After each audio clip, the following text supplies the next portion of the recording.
Bismillahirrahmanirrahim. Assalamualaikum warahmatullahi wabarakatuh. Selamat datang kembali di channel Adi Setiawan. Dan kali ini kita akan mereview Sparky Linux, sebuah distribusi Linux yang merupakan turunan dari Debian. Tetapi yang kita bahas kali ini bukan Sparky Linux versi flagshipnya, tetapi ini adalah Sparky Linux edisi spesial, yaitu Game Over Edition Sparky Linux yang ditujukan untuk keperluan gaming. Dan jika Anda tertarik untuk menggunakan Sparky Linux, Anda bisa mengunjungi halaman resminya di sparkylinux.org. Di sini Anda bisa menjumpai bahwa Sparky Linux powered by Debian adalah sebuah distribusi Linux yang diciptakan di atas Debian dan ditujukan untuk berbagai desktop environment yang ringan dan ditujukan untuk home user, tetapi itu versi flagshipnya. Dan di sini juga ada 3 edisi spesial untuk tugas atau untuk keperluan yang berbeda. Yang pertama ada Game Over Edition untuk gamer berbasis XFCE yang sekarang kita review. Kemudian Multimedia for Audio, Video, and HTML Page Creating juga berbasis XFCE. Kemudian versi yang ketiga Rescue for Fixing Broken OS dengan basis OpenBox. Ini di website resminya, dan jika Anda ingin mendownloadnya, Anda bisa ke halaman download. Dan di sini ada 2 pilihan. Yang pertama adalah versi stable. Di sini diberi keterangan based on stable line of Debian. Recommendednya ini kalau Anda ingin mendownload Sparky Linux yang edisi utamanya, flagshipnya. Dan di sini juga ada semi rolling yang berdasarkan Debian testing branch. Jika Anda ingin paket yang lebih baru dengan kestabilan yang tentu tidak sestabil versi stable. Nah, di sini untuk Sparky Linux Game Over Edition ada di bagian semi rolling, dan di sini di bagian bawah ya Special Edition 2020-09 64 bit dengan ukuran file ISO 3,88 GB. Ini adalah Sparky Linux dengan ukuran file ISO yang paling besar di antara semua versi rilisnya. Dan jika kita melihat popularitas Sparky Linux, tapi ini Sparky Linux yang secara umum, di website distrowatch.com yang masih kami gunakan sebagai acuan popularitas, meskipun ini tidak menentukan apapun, kembali lagi ke personal taste Anda. Di sini Sparky Linux ada di posisi 28. Sparky Linux berasal dari Polandia dengan berbagai desktop environment, tapi umumnya XFCE. Dan rilis terbaru dari Sparky Linux yang utama ini ada di 4 Desember 2020. Tetapi karena kita tidak membahas Sparky Linux yang versi flagshipnya, maka bisa kita skip dulu. Yang penting adalah kita bisa mengetahui bahwa ternyata Sparky Linux adalah salah satu Linux berbasis Debian yang cukup populer. Ya, seperti itu. Kemudian kita tengok dari sisi penggunaan memorinya. Di sini saya menginstal tools NeoFetch secara terpisah dengan perintah sudo apt install karena berbasis Debian. Di sini memori yang digunakan 2400. Jangan shock dulu karena ini dengan kondisi saya masih membuka Mozilla Firefox 3 tab, focus screen sedang jalan. Dan tadi sudah sempat menguji coba beberapa game bawaan, dan jika tanpa menjalankan apapun memori yang digunakan ini tipikal XFCE sekitar 1 GB.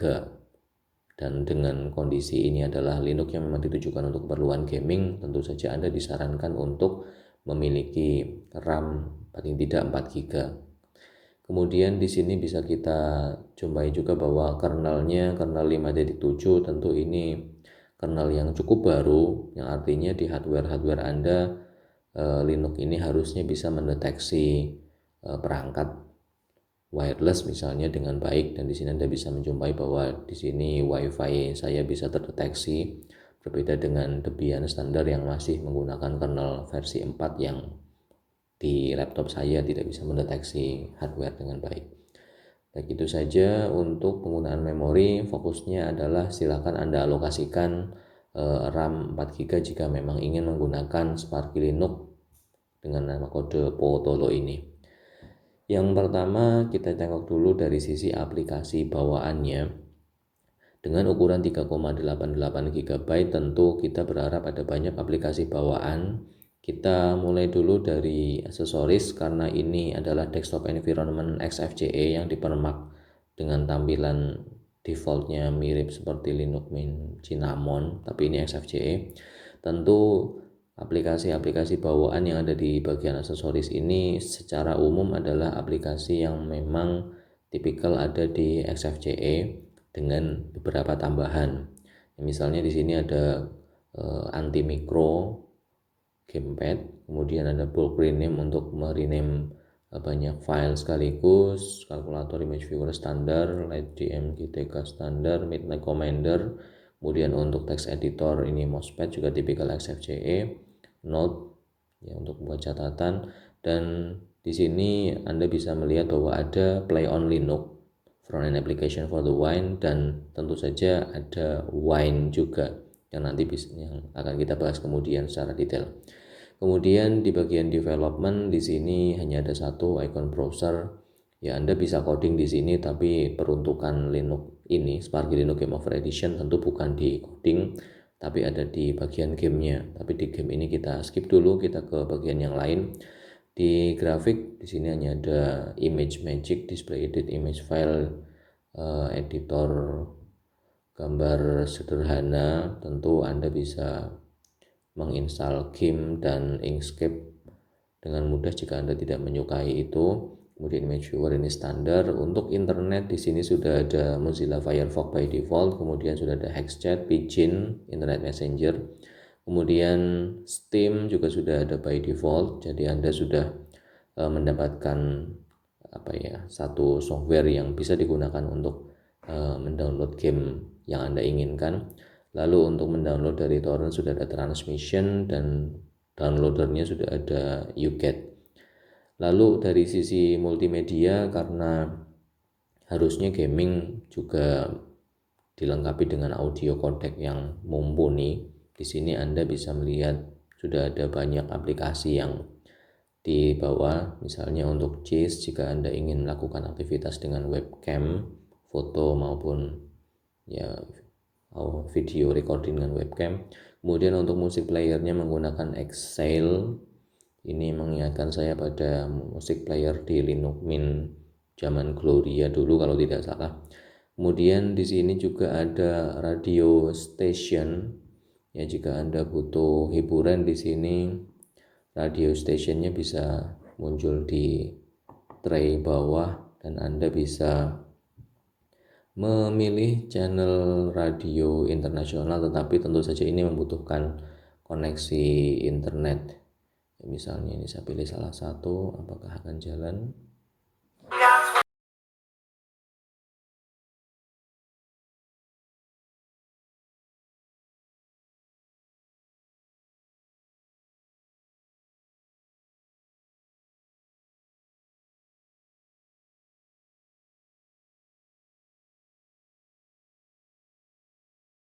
Ya, itu radio stationnya.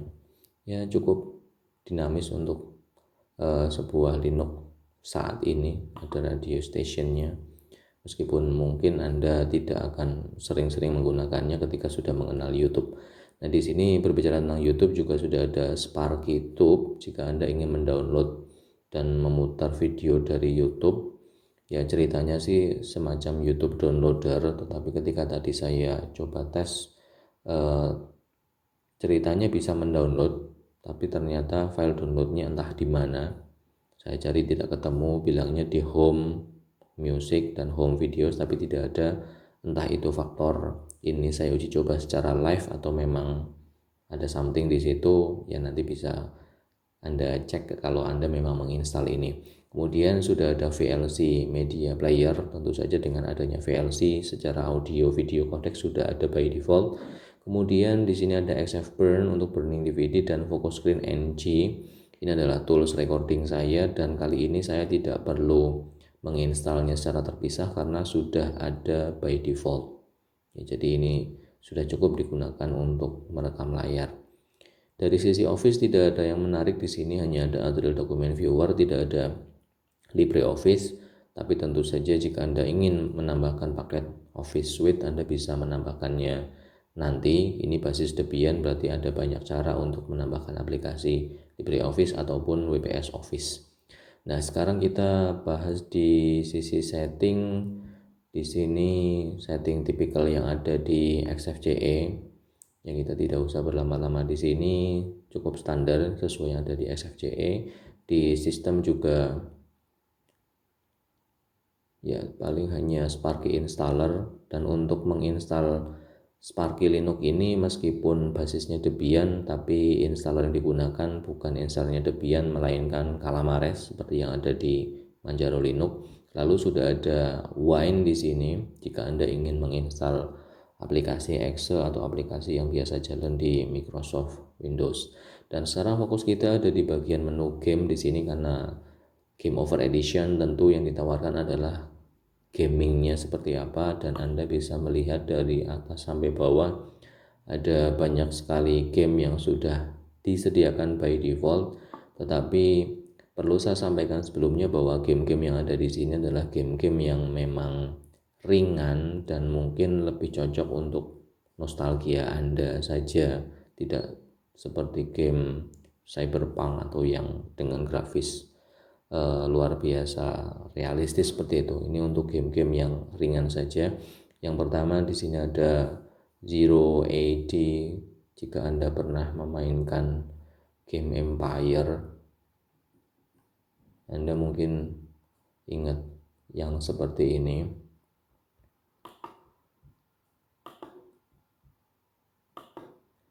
Ya, ini salah satu game legendaris jika Anda pernah memainkannya di masa lalu, dan ternyata di sini sudah disediakan by default.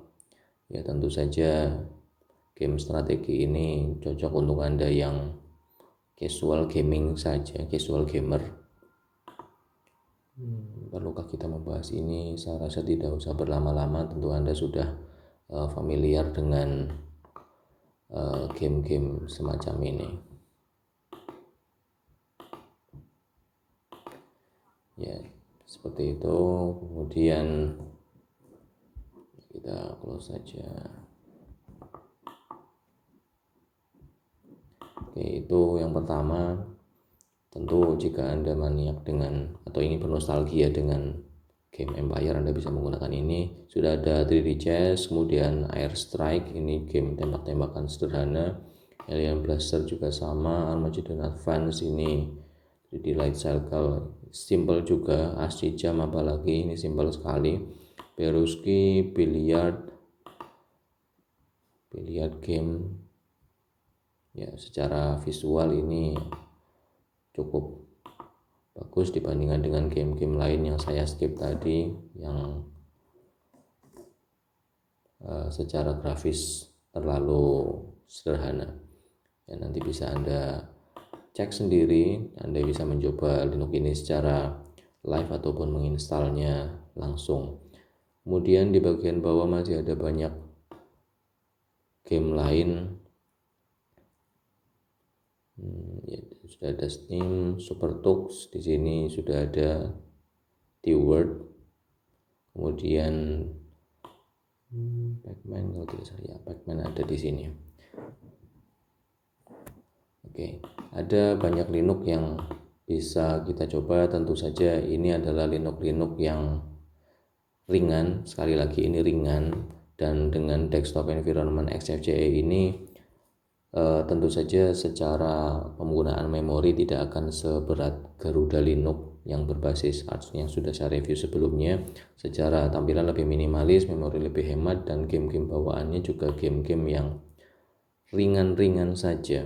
Tapi tentu saja Anda bisa menambahkan game baru dengan menggunakan Steam yang sudah disediakan by default, atau dengan Wine jika memang game itu bisa diinstal dengan menggunakan Wine. Kemudian fokus kita sekarang ada di bagian customisasi, karena ini adalah Linux yang menggunakan tampilan XFCE. Kita bisa melakukan modifikasinya, meskipun secara standar tidak terlalu banyak yang bisa kita modifikasi di sini, tapi nanti Anda bisa menggunakan themes terpisah yang bisa Anda download.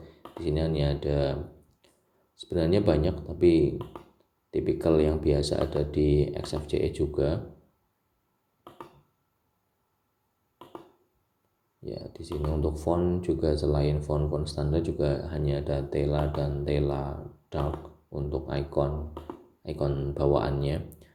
Untuk font bisa Anda atur sendiri. Kemudian dari sisi wallpaper di sini juga ini adalah wallpaper yang memang spesifik milik Sparky Linux Gaming Edition ceritanya, tapi ternyata ada juga versi yang lain. Di sini ada Game Over Edition, Multimedia Edition, Rescue Edition, Polosan. Ya seperti itu saja. Wallpaper bawaan yang tampil secara default, tapi tentu saja Anda bisa menambahkan wallpaper yang lain sesuai dengan selera Anda. Kemudian karena ini adalah Linux yang menggunakan basis dari Debian, Anda bisa menambahkan aplikasi dengan banyak cara. Yang pertama dengan menggunakan GDB Package Installer, jadi Anda tinggal mendownload file deb, misalnya wpsoffice.deb, Anda tinggal klik kanan, open with GDB Package Installer, kemudian Anda bisa menggunakan terminal dengan perintah sudo apt install misalnya game, karena di sini tadi belum ada image editor by default, Anda tinggal klik yes saja. Lalu karena di sini juga sudah tersedia Synaptic Package Manager, Anda bisa langsung menggunakan software berbasis graphical user interface ini untuk menambahkan aplikasi baru, misalnya Office. Karena belum ada Office by default di sini, Anda bisa memilih sendiri aplikasi Office yang mau diinstal, misalnya WPS Office. Tinggal Anda klik kemudian mark all upgrade atau apply, Anda akan bisa langsung mendownload dan menginstal WPS Office termasuk kelengkapan yang lain, misalnya WPS Office Fonts dan sebagainya. Jadi dari sisi penambahan aplikasi tentu saja tidak ada masalah, ini berbasis Debian, dan dari sisi aplikasi tentu akan lebih stabil. Baik, kemudian kita bahas dari sisi kelebihannya. Kelebihan Linux ini seperti apa? Yang pertama, dia menggunakan basis Debian, jadi lebih stabil. Tentu ini akan bersaing dengan Garuda Linux yang menggunakan Arch. Anda tinggal memilih gaming platform yang Anda sukai yang mana.